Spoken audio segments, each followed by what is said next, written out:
27वां अध्याय। पार्वती जी का क्रोध से ब्राह्मण को फटकारना।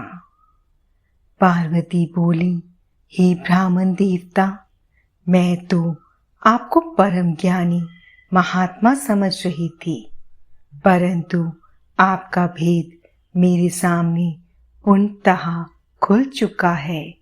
आपने शिव जी के विषय में मुझे जो कुछ भी बताया है वह मुझे पहले से ही ज्ञात है, पर यह सब बातें सर्वथा झूठ हैं। इनमें सत्य कुछ भी नहीं है। आपने तो कहा था कि आप शिव जी को अच्छी प्रकार से जानते हैं। आपकी बातें सुनकर लगता है कि आप झूठ बोल रहे हैं, क्योंकि ज्ञानी मनुष्य कभी भी त्रिलोकीनाथ भगवान शिव के विषय में कोई भी अप्रिय बात नहीं कहते हैं। यह सही है कि लीलावश शिव जी कभी कभी अद्भुत वेश धारण कर लेते हैं, परंतु सच्चाई तो यह है कि वे साक्षात परम ब्रह्म हैं। वे ही परमात्मा हैं। उन्होंने स्वेच्छा से ऐसा वेश धारण किया है। हे ब्राह्मण, आप कौन हैं जो ब्राह्मण का रूप धरकर मुझे छलने के लिए यहाँ आए हैं? आप ऐसी अनुचित व असंगत बातें करके एवं तर्क वितर्क करके क्या साबित करना चाहते हैं? मैं भगवान शिव के स्वरूप को भली भांति जानती हूँ। वास्तव में शिव जी निर्गुण ब्रह्म हैं। समस्त गुण ही जिनका स्वरूप हो, भला उनकी जाति कैसे हो सकती है? शिव जी तो सभी विद्याओं का आधार हैं। भला फिर उनको विद्या से क्या काम हो सकता है? पूर्व काल में भगवान शिव ने श्री हरि विष्णु को संपूर्ण वेद प्रदान किए थे, जो चराचर जगत के पिता हैं। उनके भक्तजन मृत्यु को भी जीत लेते हैं, जिनके द्वारा इस प्रकृति की उत्पत्ति हुई है। जो सभी तत्वों के आरंभ के विषय में जानते हैं, उनकी आयु का माप कैसे किया जा सकता है? भक्तवत्सल शिव जी सदा ही अपने भक्तों के वश में ही रहते हैं। वे अपने भक्तों को प्रसन्न होने पर प्रभु शक्ति, उत्साह शक्ति और मंत्र शक्ति नामक अक्षय शक्तियाँ प्रदान करते हैं। उनके परम चरणों का ध्यान करके ही मृत्यु को जीता जा सकता है। इसलिए शिव जी को मृत्युंजय नाम से जाना जाता है। भगवान शिव की कृपा प्राप्त करके ही विष्णु जी को विष्णु तत्व, ब्रह्मा जी को ब्रह्म तत्व और अन्य देवताओं को देव तत्व की प्राप्ति हुई है। भगवान शिव महाप्रभु हैं। ऐसे कल्याणमय भगवान शिव की आराधना करने से ऐसा कौन सा मनोरथ है जो सिद्ध नहीं हो सकता? उनकी सेवा न करने से मनुष्य 7 जन्मों तक दरिद्र होता है।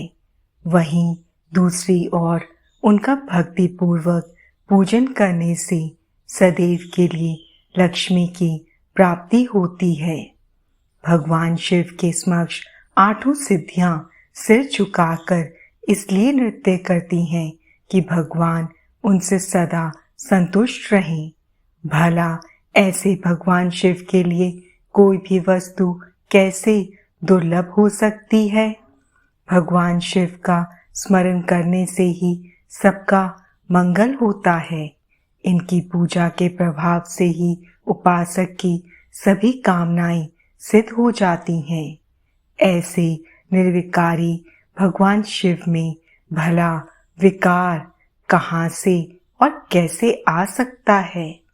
जिस मनुष्य के मुख में सदैव शिव का मंगलकारी नाम रहता है, उसके दर्शन मात्र से ही सब पवित्र हो जाते हैं। आपने कहा था कि वे अपने शरीर पर चिता की भस्म लगाते हैं।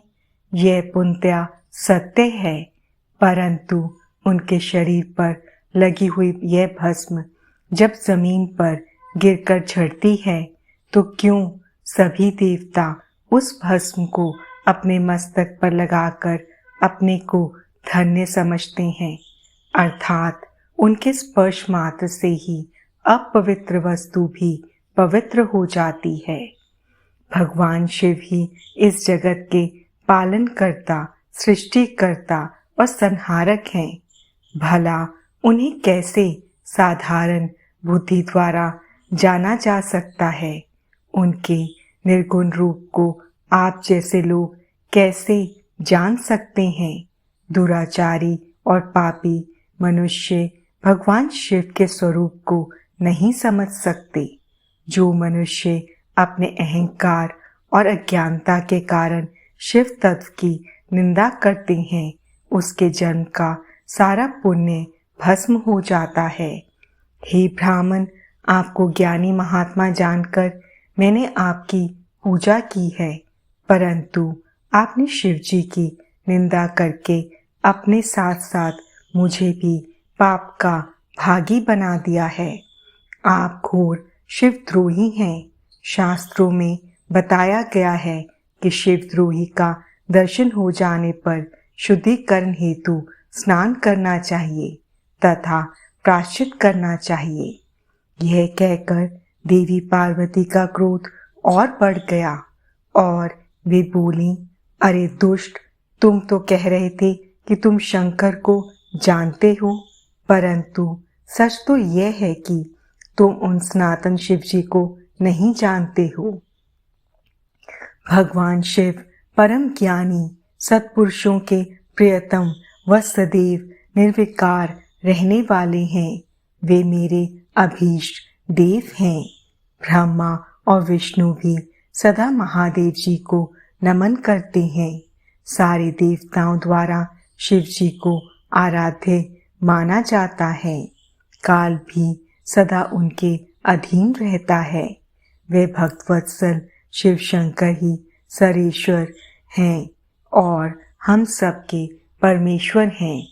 वे दीन दुखियों पर अपनी कृपा दृष्टि बनाए रखते हैं। उन्हीं महादेव जी को पति के रूप में प्राप्त करने हेतु ही मैंने शुद्ध हृदय से इस वन में घोर तपस्या कर रही थी कि वे मुझे अपनी कृपा दृष्टि से कृतार्थ कर मेरे मन की इच्छा पूरी करें। यह कहकर देवी पार्वती चुप हो गईं और निर्विकार होकर पुनः शांत मन से शिव जी का ध्यान करने लगी। उनकी बातों को सुन ब्राह्मण देवता ने जैसे ही कुछ कहना चाहा, पार्वती ने मुंह फेर लिया और अपनी सखी विजया से बोली, सखी, इस अधम भ्रमण को रोको। यह बहुत देर से मेरे आराध्य प्रभु शिव की निंदा कर रहा है। अब पुनः उनके ही विषय में कुछ बुरा भला कहना चाहता है। शिव निंदा करने वाले के साथ साथ शिव निंदा सुनने वाला भी पाप का भागी बन जाता है। अतः भगवान शिव के उपासकों को शिव निंदा करने वाले का वध कर देना चाहिए। यदि शिव निंदा करने वाला कोई ब्राह्मण हो तो उसका त्याग कर देना चाहिए तथा उस स्थान से दूर चले जाना चाहिए। यह दुष्ट ब्राह्मण है, अतः हम इसका वध नहीं कर सकते, इसलिए हमें इसका तुरंत त्याग कर देना चाहिए। हमें इसका मुंह भी नहीं देखना चाहिए। हम सब आज इसी समय इस स्थान को छोड़कर किसी दूसरे स्थान पर चले जाते हैं ताकि इस अज्ञानी ब्राह्मण से पुनः हमारी भेंट ना हो। इस प्रकार कहकर देवी पार्वती ने जैसे ही कहीं और चले जाने के उद्देश्य से अपना पैर आगे बढ़ाया, वैसे ही भगवान शिव अपने साक्षात रूप में उनके सामने प्रकट हो गए। देवी पार्वती ने अपने ध्यान के दौरान शिव के जिस स्वरूप का स्मरण किया था, शिव जी ने उन्हें उसी रूप के साक्षात दर्शन करा दिए। साक्षात भगवान शिव शंकर को इस तरह अनायास ही अपने सामने पाकर गिरिजानंदिनी पार्वती का सिर शर्म से झुक गया। तब भगवान शिव देवी पार्वती से बोले, हे प्रिय, आप मुझे यहाँ अकेला छोड़कर कहाँ जा रही हैं? देवी, मैं आपकी इस कठोर तपस्या से अत्यंत प्रसन्न हुआ हूँ। मैंने सभी देवताओं एवं ऋषि मुनियों से आपकी तपस्या और दृढ़ निश्चय की प्रशंसा सुनी है, इसलिए आपकी परीक्षा लेने की ठान कर मैं आपके सामने चला आया हूँ। अब आप मुझसे कुछ भी मांग सकती हैं, क्योंकि मैं जान चुका हूँ आप अप्रतिम सौंदर्य की प्रतिमा होने के साथ साथ ज्ञान, बुद्धि और विवेक का अनूठा संगम है। आज आपने अपने उत्तम भक्ति भाव से मुझे अपना खरीदा हुआ दास बना दिया है। सुस्थिर चित्त वाली देवी गिरिजा, मैं जान गया हूँ कि आप ही मेरी सनातन पत्नी हैं। मैंने अनेकों प्रकार से आपकी बार बार परीक्षा ली है। हे देवी, मेरे इस अपराध को आप क्षमा कर दें। हे शिवे, इन तीनों लोकों में आपके समान अनुरागनी कोई नहीं है, ना थी और ना ही कभी हो सकती है। मैं आपके अधीन हूँ। देवी, आपने मुझे पति बनाने का उद्देश्य मन में लेकर ही यह कठिन तपस्या की है, अतः आपकी इस इच्छा को पूरा करना मेरा धर्म है। देवी, मैं शीघ्र ही आपका पानी ग्रहण कर आपको अपने साथ कैलाश पर्वत पर ले जाऊंगा। देवादिदेव महादेव जी के इन वचनों को सुनकर गिरिराज नंदिनी पार्वती के आनंद की कोई सीमा नहीं रही। वे अत्यंत प्रसन्न हुई। हर्षातिरेक से उनका तपस्या करते हुए सारा कष्ट पल में ही दूर हो गया। उनकी सारी थकावट तुरंत ही दूर हो गई। पार्वती अपनी तपस्या की सफलता और त्रिलोकीनाथ भक्तवत्सल महादेव जी के साक्षात दर्शन पाकर कृतार्थ हो गई और उनके सभी दुख कलेश पल भर में ही दूर हो गए।